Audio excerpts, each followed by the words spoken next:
শেখ হাসিনার মতো আইনের ঘর আমরা তৈরি করবো না। সংস্কার চলবে, নির্বাচনের তফসিল চলবে। আজকে এই সরকারের কাছে আমার আবেদন থাকবে, আসল সচিবালয় আগের বিভিন্ন ষড়যন্ত্র আবার শুরু করেছে।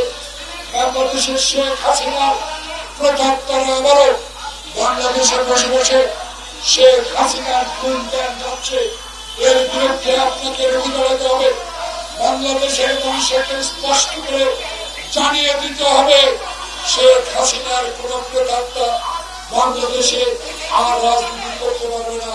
তাই আজকে শেখ হাসিনার প্রতাপকে অবিলম্বে সকল পদ থেকে আজকে বিতরণ করতে হবে, তাদেরকে পদচ্যুত করতে হবে।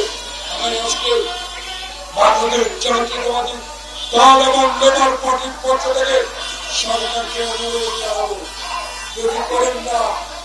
দেরি করলে আবার অনেক ক্ষতি হয়ে যাবে। ষড়যন্ত্র পিছনে লেগে আছে। স্বাস্থ্যকর অল টাইম হানিকম, সব সময় অল টাইম হেলদি লাইফ। অনতিবিলম্বে দেশের নির্বাচনের তফসিল ঘোষণা করো। সেই নির্বাচনের মধ্য দিয়ে বাংলাদেশে যেই দলের ক্ষমতা আসে, আমাদের নেতা তাদের বলেছে আমরা আন্দোলনরত সকল দল আমরা নির্বাচন অনুসন্ধান করব। যে নির্বাচনের ভিতরে ভোট দেবে না, যে নির্বাচন 1991 সালের মতো সততার মধ্যে অনুষ্ঠিত হবে, সেই নির্বাচন যদি আমরা ক্ষমতায় যাই, ইনশাআল্লাহ বাংলাদেশে শেখ হাসিনার মতো আইনের ঘর আমরা তৈরি করবো না।